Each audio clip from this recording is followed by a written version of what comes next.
Let's welcome in now Ohio Congressman Bill Johnson. Congressman Johnson, great to see you. Should point out here you spent more than 25 years in the Air Force. You retired as a lieutenant colonel. So I wanted to get your thoughts on all this, right? You know, what's it like for you to see those National Guardsmen camping out in the garage of the Senate? This is shameful. This is absolutely shameful. I can't imagine who would have made that kind of decision, and I certainly agree that whoever made that decision needs to be held accountable. This is not the way that we treat America's men and women in uniform that put their lives on the line every single day to protect our freedoms. This is an egregious decision, and we need to find out who made it. I wanted to get your reaction to what Congressman DeSantis there said, saying that these are not Nancy Pelosi's servants. Logan Raddick, our reporter, also mentioning that there may be some reports that indicate this order may have come or started at least with Congressman Bill Keating, saying that he saw a guardman without a mask on. We saw Steve Cohen, also another one of your colleagues, disrespecting the guard earlier this week. You know, do you think this is just the overall lack of respect from Democrats that may have precipitated this?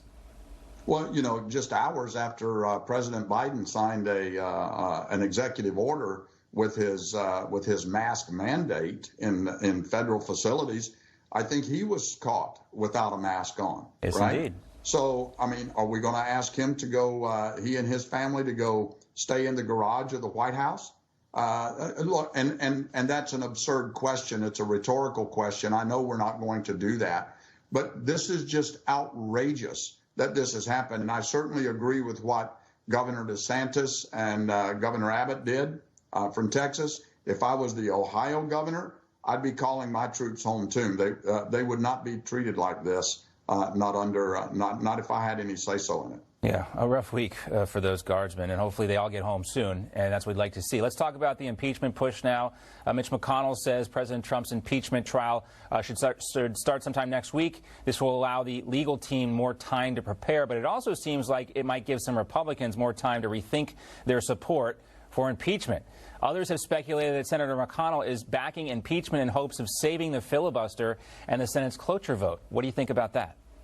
Well, I can't speak for what Senator McConnell is or is not thinking. You'll have to ask him about that. But I can tell you, this idea of weaponizing impeachment, we have never seen a situation like this where there's been an attempt to impeach a president after he has left office. They tried this last year, and it did not work.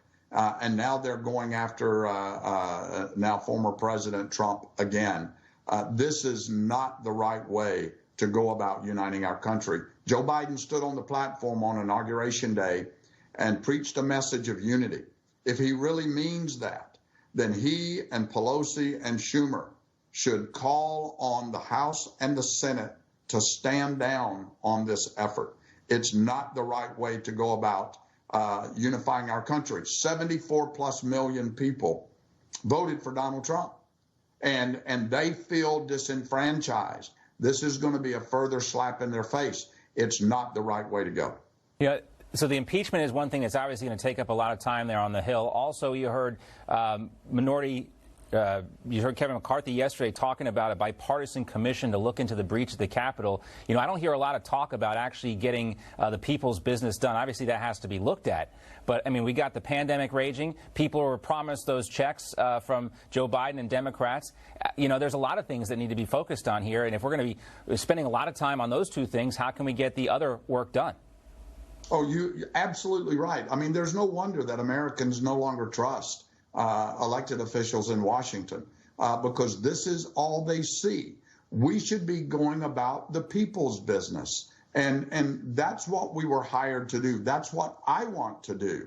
And I totally agree with you that wasting time on another sham impeachment is just, it is certainly not the right way to go. And you also have, you know, Georgia Congresswoman Marjorie Taylor Greene yesterday following through on her promise to file articles of impeachment against Joe Biden. Greene made the announcement on Twitter. She released this statement saying Joe Biden is unfit to hold the office of the president.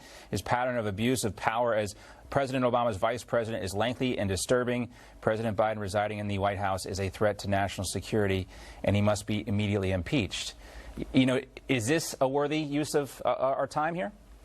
Look, I just commented on the weaponization of impeachment. The Democrats started it under President Trump. They'd been calling for it. They were calling for his impeachment before he was ever sworn into office. And now you've got a lot of angry people. The truth, though, is that the investigation of Hunter Biden and